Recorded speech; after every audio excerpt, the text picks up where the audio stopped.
Hello guys, मैं रामदयाल तिवारी अयोध्या से।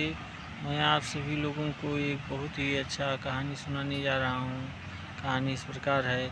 एक महाशय 12 साल तक पेड़ के नीचे बैठकर तपस्या किया। तपस्या करने के पश्चात जब 12 साल बीत गया तो उनके ऊपर एक चिड़िया जो है टट्टी कर दिया। तो उन्होंने चिड़िया को देखा और चिड़िया जलकर भस्म हो गई।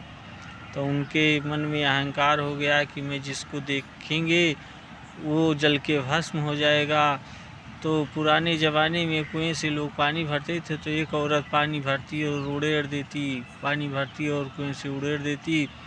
महात्मा जी प्यासे थे तो बोले कि बेटा हमको पानी पिला दो। उन्होंने ध्यान नहीं दिया। तो जब उन्होंने आँख तरेरा की अब, तो बोली कि महाराज क्या मैं जंगल की चिड़िया हूँ कि देखोगे भस्म हो जाऊंगी। तैसे उनको गोली जैसा लगा कि इन्होंने तो देखा नहीं, इनको कैसे पता कि जो है मैं जंगल की चिड़िया को देखा और भस्म हो गई। तो उन्होंने पूछा कि आपको ये पता कैसे लगा, आप क्या कर रही थी। तो जब वो पानी डालने के बाद में तो उन्होंने बताया कि हमारे नैहर में आग लगा था और मैं यहाँ से पानी डाल रही थी, वहाँ बुझ रहा था।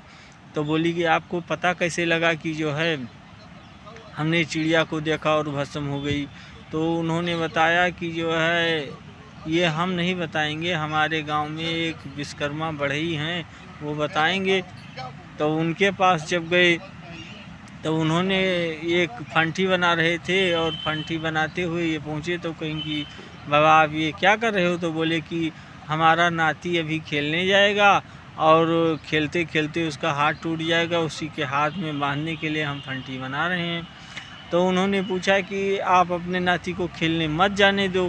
तो बोले नहीं, होनी को कोई टाल नहीं सकता, मैं भी नहीं टाल सकता, जो होनी है होएगा। तब तक उनका नाती हाथ झुलाते हुए आया और उन्होंने फंटी बांध दिया। तो बोले कि महाराज हम आपसे कुछ सवाल पूछना चाहते हैं। तो बोले कि सवाल का जवाब हमारे गांव में सदन कसाई हैं, वही देंगे। तो सदन कसाई के यहाँ जब वो गए रास्ता पूछते पूछते, तो वो बोले कि भाई अभी तो हमारे पास ग्राहक हैं और ग्राहक होने के बाद में हम शाम को जब मौका मिलेगा तो आपको बताएंगे। तो सारा दिन बीत गया, वो मांस मच्छी का धंधा करते थे, गंदगी में खड़े रहे खड़े खड़े। महात्मा जी को जब रात को 8-9 बज गया, जब उन्होंने दुकान बंद किया तो एक तसले में मांस लिया और आगे आगे पानी छिड़कते हुए अपने घर को गए। तो जब वो पहुँचे तो बोले कि वो अपने औरत को बोले खाना बनाने को, और अपने माँ का पैर दबा के फिर खाना पानी खा के उनको खिला के फिर सोए। तो जब सोने को गए तो कहे बोले कि महाराज अब तो बता दो कि